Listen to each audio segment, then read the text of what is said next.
Segunda de Corintios. Y bueno, antes de darles el capítulo y el versículo, déjeme decirle, Corintios era una iglesia muy interesante. Dijéramos, si nosotros pudiéramos describir el tipo de iglesias y clasificar las iglesias modernas y contraponerla con muchas de las iglesias que vemos en el Nuevo Testamento, la iglesia de los Corintios es una iglesia extremadamente parecida a la iglesia actual. Es decir, era una iglesia como la nuestra en nuestras épocas, nuestro momento. Diría yo, es el vivo ejemplo de lo que es la iglesia moderna, ¿sí? Corintios era una iglesia grande, era una iglesia cosmopolita, y a diferencia de la romana, que era una iglesia un poquito más de filósofos, de gente intelectual, la iglesia de los Corintios era una iglesia que había recibido mucho del Espíritu Santo, es decir, creía, vivía las manifestaciones del Espíritu Santo, pero desafortunadamente, al ser una iglesia muy de ciudad, donde había muchas culturas, se convirtió en una iglesia como las nuestras, es decir, de modas y sobre todo de ideologías. Y el resultado es que si usted le da una buena lectura primera y segunda de Corintios, se va a dar cuenta qué desorden se traían. No era una iglesia mala, Dios no la rechazó, pero simplemente habían olvidado y habían puesto por encima muchas cosas seculares que no se debían, y sobre todo su corazón era un corazón como todavía medio tibio, es decir, era un corazón donde querían hacer cosas buenas, pero al mismo tiempo permitían que pasaran cosas malas, y cuando ya estaban corrigiendo se iban al otro extremo, y entonces obraban de manera muy cerrada, etcétera, etcétera, etcétera. Entonces, si algún día usted quiere entender cómo es la iglesia moderna, solamente tiene que darle una buena pasada a lo que son las cartas a la iglesia de los Corintios, y una de ellas es precisamente la enseñanza acerca de las ofrendas. Entonces yo le voy a pedir que me acompañe ahora sí, 2 Corintios capítulo 8, y vamos a leer rápidamente estos 5 primeros versículos del capítulo 8 para dar a entender cuál era la enseñanza que Pablo traía con los corintios. Recordemos que esta iglesia era una iglesia cosmopolita, era una iglesia donde había provisión, donde había, como dice, no había tanta necesidad, pero él empieza enseñándoles, Pablo, acerca de lo que es el dar, es decir, la ofrenda, para aquellos que a lo mejor piensan que la ofrenda ya no es vigente, aquí vamos a ver cómo sí. Dice, ahora quiero que sepan, amados hermanos, dice, lo que Dios en su bondad ha hecho por medio de las iglesias, ¿de dónde? De Macedonia. Pablo comienza hablándole acerca de otras iglesias, las iglesias que se encuentran cerca o en el estado que es de Macedonia. Dice ahí, dice, estas iglesias están siendo probadas con muchas aflicciones y además, ¿qué son? ¿Qué son?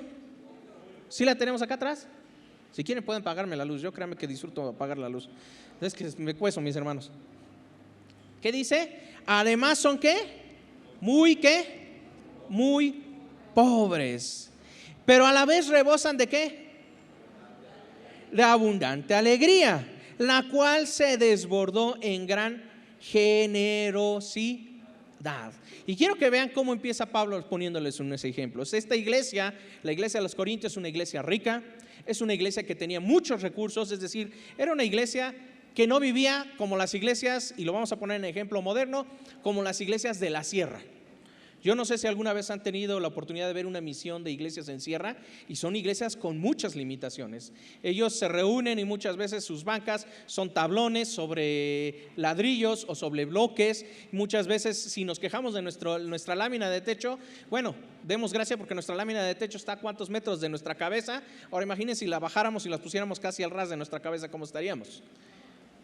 Y ellos se reúnen en iglesias, y muchas veces ese es el beneficio. Muchas veces incluso ni láminas tienen, lo hacen al aire libre, lo hacen sobre lonas. Son muy pobres, pero fíjense qué o en qué radicaba la diferencia. Dice, pero pues, versículo 3 dice, pues puedo dar fe de que dieron no solo lo que podían, sino ¿qué? Sino aún mucho más, y lo hicieron por su propia ¿qué? Pablo empieza hablándoles a esta iglesia y le dice, ¿saben qué? Yo doy gracia porque hay unas iglesias que son muy pobres, pero aman mucho al Señor. Están siendo probadas, pasan por muchas dificultades, aflicciones, persecuciones. La gente no los quiere, los corre de sus casas. Pero a pesar de todo eso, la iglesia es fiel. Y no nada más es fiel, sino a pesar de sus limitaciones, dice, rebosa de abundante alegría. Y aparte de eso, ha hecho que sus corazones sean ¿qué? Generosos. Y les empieza a decir, ¿saben cómo sé que estas iglesias están disfrutando del evangelio? Porque cuando hubo necesidad, ellos dieron, y no dieron solamente lo que podían, sino que ¿qué hicieron? Dieron más. Fíjense, este es uno de los mensajes que desafortunadamente se ha desvirtuado con el evangelio de la prosperidad. Y el evangelio de la prosperidad tiene que usar cosas que son correctas delante de Dios, pero que se usan para un fin y un mal, ¿cómo se llama? Que no viene de Dios. Pero la realidad es que cuando nosotros vemos lo que Dios está haciendo en nuestra vida, como las iglesias de Macedonia, algo que debe de haber en nuestros corazones es abundante ¿qué? Generosidad. Y cuando hablamos de abundancia y generosidad, estamos hablando porque lo que hizo el apóstol Pablo fue identificar estas iglesias y calificarlas como unas iglesias muy nobles. Eran iglesias tan nobles que cuando había necesidad, ellos decidieron ofrendar, y ofrendaron no nada más lo que podían, sino que dice que ofrendaron todavía de más. Pablo lo que está haciendo a través de este ejemplo es hablándole a la iglesia de los Corintios, hablándole a la iglesia moderna acerca de la importancia de la ofrenda y el diezmo. La pregunta es, ¿estas ofrendas para qué eran? ¿Eran para que el apóstol Pablo se enriqueciera? Yo pregunto. ¿Era para que Tito se enalteciera diciendo yo voy por la ofrenda y me toca mi mordida o mi cacho? No. La ofrenda estaba destinada precisamente para apoyar a otra iglesia, y esta era la iglesia de Jerusalén, una iglesia que estaba siendo perseguida, una iglesia que estaba padeciendo. Pero al final la ofrenda tenía como propósito bendecir ¿a qué? A la iglesia. Es decir, los hermanos de la iglesia a través de su ofrenda bendecían a la propia iglesia a través de sus ofrendas. Y esto es un principio que nosotros estamos olvidando. ¿Por qué Dios nos llama a la ofrenda y el diezmo? Y es para hacer ¿qué? De bendición. Por eso es que vean qué es lo que sigue diciendo. Nos suplicaron una y otra vez tener el privilegio de participar en la ofrenda para los creyentes. ¿De qué?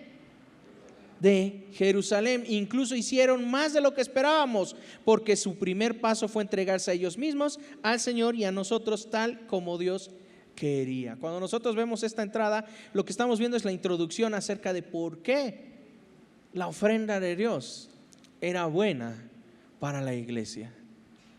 Era la manera en la que la iglesia se gozaba. Era la manera en la que la iglesia se regocijaba. Muchas veces creemos que la ofrenda es solamente venir a dar palmas, a dar saltos, a cantar. La realidad es que la ofrenda económica también es una manera más de gozarse delante de Dios. El problema es que le hemos hecho una carga, y es la parte de la reunión que muchas veces no nos gusta. ¿Por qué? Porque nos hemos dejado llevar de mentiras. Lo primero que quiere hacer el enemigo en cuanto se trata a la iglesia es destruirla, y hay muchas maneras de destruir una iglesia. Una de ellas es a través de la división y el chisme, ¿sí o no? Siempre que hay división y chisme, porque van juntas, van de la mano, ¿qué hace el diablo? Destruye las iglesias.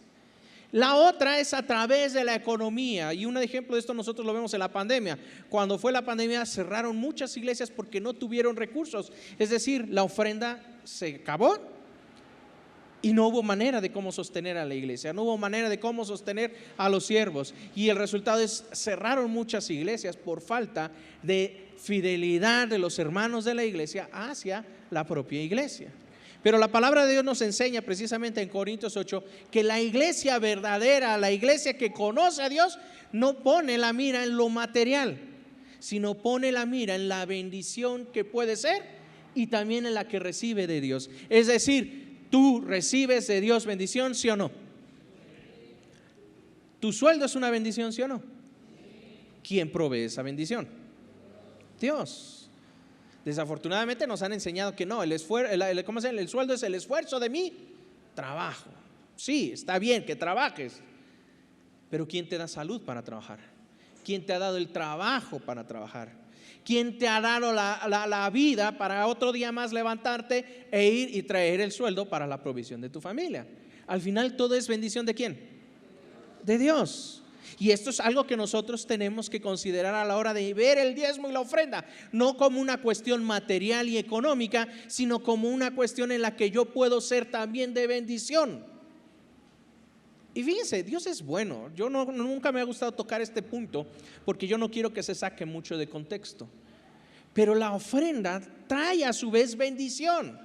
Sí existe la bendición por ser un buen ofrendador, pero no ofrendamos por esa razón. Ahí es donde está el pero. Porque muchas personas dicen, es que yo voy a ofrendar para que Dios me bendiga. Y entonces yo voy a dar 2,000 pesos para que Dios me dé ¿cuánto? 4, ¿no? Porque así la hacemos, así desafortunadamente por mucho tiempo nos enseñaron. Tú das 2 y Dios te va a dar 4. Tú das 10 y Dios te va a dar 20. Dios te duplica tu ofrenda. No se trata de eso, mis hermanos. Dios no obra con matemáticas. Dios obra con bendiciones. Y es que decir, tú ofrendas, Dios te va a bendecir. Sí, de vuelta, es cierto. Pero no necesariamente tiene que ser de la manera que tú esperas, sino que es de la manera en la que tú necesitas. Y es ahí donde viene, mis hermanos, cuando nosotros ofrendamos y diezmamos, lo hacemos con el propósito de seguir siendo cuidados y protegidos. ¿Por quién? Por Dios. Si yo soy fiel en lo poco, ¿qué va a hacer Dios? Me va a dar más. Y miren, fíjense, pásense al el siguiente capítulo, 2 Corintios capítulo 9, y vamos a ver lo que dice, versículo 6. Dice, recuerden lo siguiente: un agricultor que siembra solo unas cuantas semillas, ¿qué obtendrá? Una cosecha pequeña. Pero pero el que siembra abundantemente obtendrá ¿qué? Una cosecha abundante. Cada uno debe decidir en su corazón cuánto dar. Fíjense, son las instrucciones de cómo se ofrenda. No den de mala gana, ni ¿qué? Ni bajo presión, porque Dios ama a la persona que da con alegría. Un error de las iglesias es decir, ¿sabes qué, hermano? Tienes que dar 2,000 pesos porque es lo que Dios te manda a dar. Eso es un error y eso jamás lo van a escuchar acá. Pero algo que sí Dios enseña es que tenemos que aprender a dar ¿con qué? Con alegría. Tenemos que aprender porque Dios ama a ese dador. Dios ama, y sobre todo tenemos que entender que la ofrenda es una manera en la que nosotros invertimos en la obra de Dios. Es decir, todos somos parte a la hora que venimos a la iglesia y formamos parte de la iglesia. Todos somos parte, miembro de esta iglesia, y tenemos la misma responsabilidad que la que tiene el pastor, que la que tiene el líder de alabanza, que la que tienen los hermanos de servicio. Todos tenemos esa misma responsabilidad de contribuir. Nada más la diferencia es yo lo hago a través de mis ofrendas y a través de mis diezmos. Por eso dice versículo 9 ahí mismo, dice, como dicen las escrituras, ellos comparten con libertad y dan generosamente a los pobres, y sus buenas acciones serán ¿qué? Recordadas para siempre. Y es interesante porque esto nos enseña, mis hermanos, nos enseña precisamente que Dios le gusta un corazón que aprende a ser agradecido.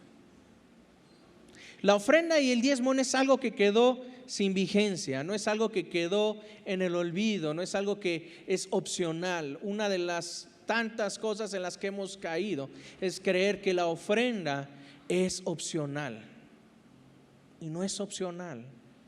Si tú estás verdaderamente agradecido con Dios, das conforme a lo que Dios ha puesto en tu corazón. Pero ¿qué haces? Das. No es una opción la ofrenda, es un acto de generosidad. Cuando tú tienes a alguien que te da constantemente, tú muestras agradecimiento, como a través de un buen saludo, a través de un aplauso, bueno, también puede ser un aplauso, un abrazo, pero también a través de buenos tratos, etcétera, etcétera. Es la manera en la que tú muestras agradecimiento a alguien que te ha ayudado. Y cuando Dios te ha ayudado en todo, ¿cómo muestras tu agradecimiento? ¿Cómo muestras tu agradecimiento? A través de la generosidad. Y fíjense, un ejemplo de eso nosotros lo vemos en la iglesia de los Hechos, en Hechos capítulo 2, cuando tú vas y ves lo que hacían. Dice que muchas personas recibieron de Cristo ese día, el día de Pentecostés, y cuando se añadieron a la iglesia, ¿qué es lo que empezaban a hacer? Dice que empezaban a vender sus propiedades. Y aguas, yo no quiero decir que los creyentes de esa época vendían sus casas y se quedaban sin casas y no tenían dónde vivir. No, tenían sus casas, pero dicen ellos vendían propiedades, es decir, buscaban la manera de ser de bendición, la llevaban a los apóstoles y ellos la repartían entre los que tenían necesidad. Pero el corazón era, ¿sabes qué? He recibido la salvación que viene de Cristo y estoy muy agradecido, y una manera de agradecerle es poner todo lo que tengo y todo lo que soy delante de Dios y que Dios haga y distribuya como quiera. Y una herramienta que utilizó Dios para esa bendición, que fue la iglesia. Y eso, mis hermanos, es el punto donde nosotros tenemos que poner mucha atención. Dios ama ¿a quién? ¿Por qué lo ama? Porque confía en Él, porque es agradecido y derrama bendiciones sobre Él. Por eso es que Pablo empieza esta ilustración diciendo: un agricultor que siembra poco, ¿cuánto cosecha? Poco. Pero un agricultor que siembra mucho, ¿qué cosecha? Dice, una cosecha abundante, obtiene una cosecha abundante. Y es exactamente lo mismo, mis hermanos. Vivimos en un país donde si nosotros ponemos confianza en la economía que nosotros tenemos, la verdad, ¿cómo creen que nos va a quedar este país? Yo pregunto, ¿creen que este país nos va a quedar bien con la economía? No. Tenemos una historia como país, México, y por muchos años siempre la economía y el gobierno, ¿cómo nos ha quedado? Mal.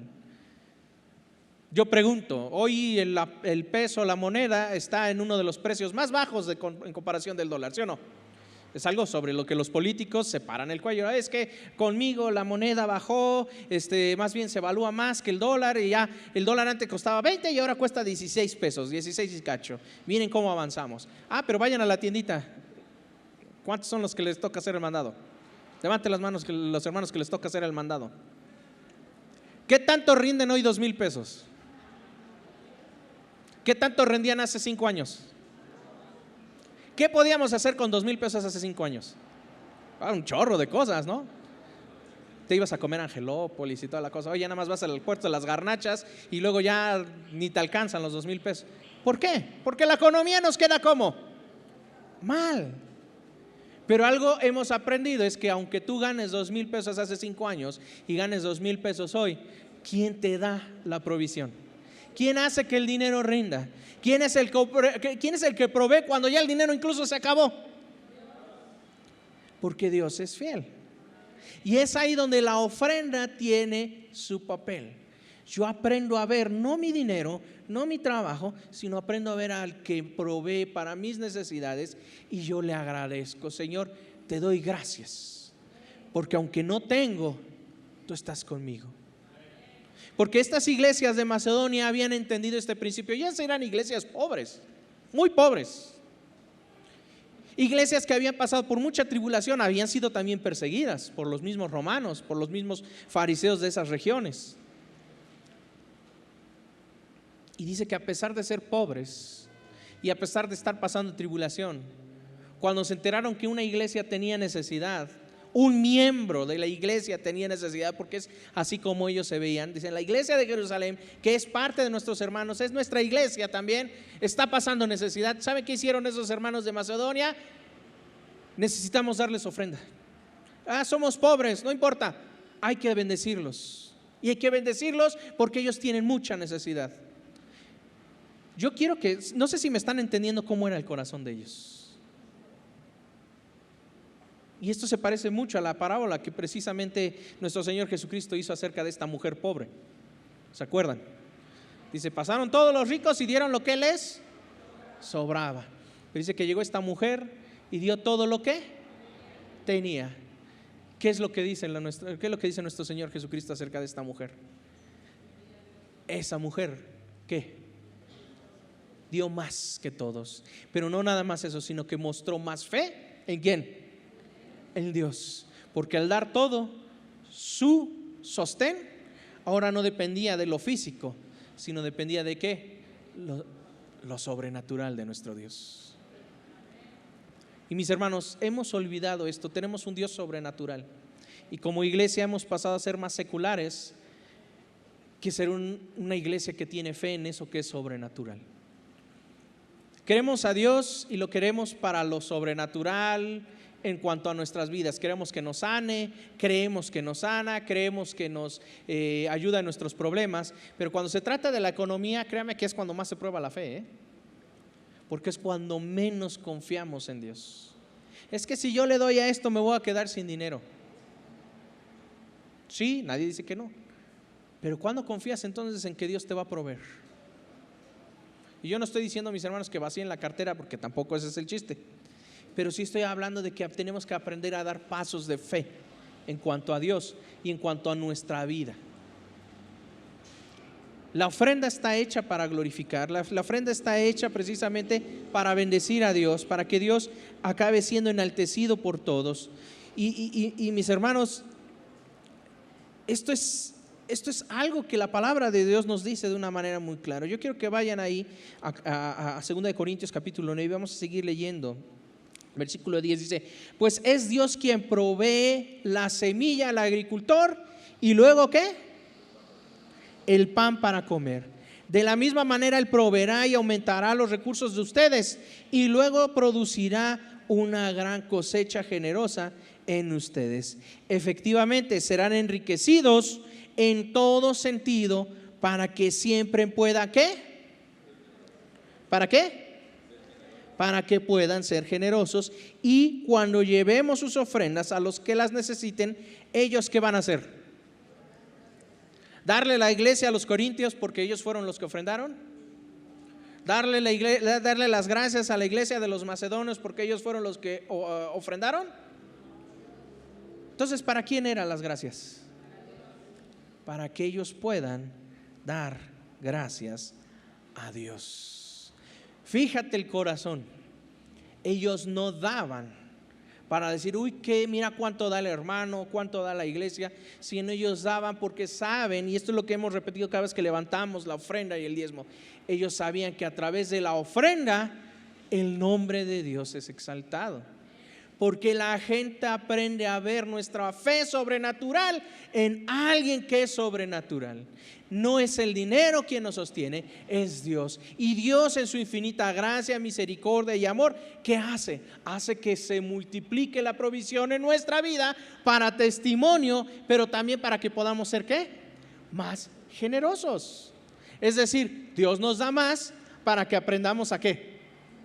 A dar más. Y hoy no, hoy queremos hacer la ofrenda de decirle, ¿sabes qué, Señor? Necesito como 1,000 pesos, entonces hoy te voy a dar 250 y como que me haces el milagrito. Y ya llegaron los 2,000 pesos, gracias, Señor. ¿Y qué crees? Te voy a ofrendar, pero te voy a ofrendar otra vez los 250 porque ya di que tiene buenos rendimientos, entonces nada más ofrendándolo poquito, Dios me va a dar más. No. ¿Cuál es la intención de la ofrenda? Que aprendamos a ser ¿qué? Más generosos. Y esto viene en la palabra. Si usted no me quiera creer, va, está bien, no lo estoy diciendo yo. Chútese todo lo que es el capítulo 9 de 2 Corintios, que Dios le dé ese discernimiento y se va a dar cuenta que no son mis palabras. Yo solamente estoy explicando lo que dice la palabra, para que no digan que acá compartimos el evangelio de la prosperidad. Nadie está sacando de contexto lo que dice la palabra. La palabra habla del testimonio de la ofrenda, pero también la necesidad que había en la iglesia. Y desafortunadamente hay muchas iglesias, incluyendo la nuestra, que viven al día. Y ahí es donde nosotros como hermanos, como familias, tenemos que ser de bendición para la iglesia. Es decir, por ejemplo, en el caso nuestro, tenemos responsabilidades. Pagar este local es una responsabilidad de todos, ¿sí o no, mis hermanos? ¿Quiénes disfrutan de este local? Todos. ¿Quiénes disfrutan cuando nuestros niños van a su salón tranquilos ahí con banquitas? Todos nosotros. ¿Por qué? Porque es la bendición que Dios ha derramado en nuestras familias. Todo lo que Dios ha derramado, la bendición de las ofrendas y los diezmos, es simplemente un reflejo de esa bendición en nuestros hogares y que se extiende a nuestra vida de la iglesia. Bendecimos a nuestros hijos a través de nuestra ofrenda y diezmo cuando nuestros salones están adornados, cuando nuestros salones tienen herramientas, tienen sillas, tienen banquitas, tienen todo eso, tienen luz. Todos somos bendecidos por la misericordia de Dios. Y es decir, la ofrenda al final, ¿de quién es? ¿De quién es la ofrenda? De Dios. Entonces nunca creas que lo que vas a ofrendar es tuyo, porque no lo es. ¿Es de quién? Solamente le estamos devolviendo lo que Él ya nos dio. Eso es todo. Quien te dio el sueldo no es tuyo. No te lo dio tu jefe. ¿Quién te lo dio? Dios. Y siempre tienes que ver así. Todo lo que tú tienes, tienes que entender que es de quién. de Dios. Todo lo que yo tengo es para Dios. Tu coche, tu casa, tu cama, tu tele, tu computadora, todo es ¿para qué? Para Dios. ¿Por qué? Porque Dios nos lo ha dado. Él es dueño de nosotros. Nosotros solo somos administradores. Malos porque luego tenemos unas cuentas muy raras. Sí, no, mis hermanos, sí o no. Levanten los que son buenos administradores. Orgullosamente dicen, yo sí me sé administrar.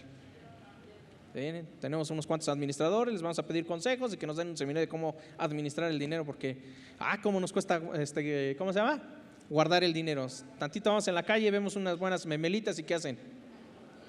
Memela, ¿no? Sí, así son, mis hermanos. Somos buenos mexicanos, la verdad. Pero mis hermanos, al final nosotros somos solamente administradores de un bien y de una riqueza que le pertenece a Dios y que Él en su infinita gracia solamente desea proveernos. Pero sí, mis hermanos, yo les invito a que allá en casita, en familia, yo les animo que lo hagan en familia, le den un buen estudio a 2 Corintios 8 y 9 y comenten, platiquen en familia, ¿qué opinan acerca de esto? ¿Qué es lo que Dios les enseña acerca de todo esto? Y cuando lleguen a la iglesia y toque la ofrenda y el diezmo, digan, bueno, vamos a ofrendar y vamos a diezmar como Dios nos enseñó ese día que platicamos en familia. No como el pastor dijo, sino como Dios nos mostró y nos reveló ese día. ¿Les parece, mis hermanos? Sí tienen tarea. Hoy se van con tarea. ¿Salen, mis hermanos? ¿Sí o no? No se me achicobalen, mis hermanos. Yo sé que cuando hablamos de dinero muchos se ponen tristes, pero no seamos como el rico. ¿Se acuerdan del rico que llegó con nuestro Señor? Que le dijo, todo lo he hecho, todo lo de la ley lo he hecho, he cumplido con todo.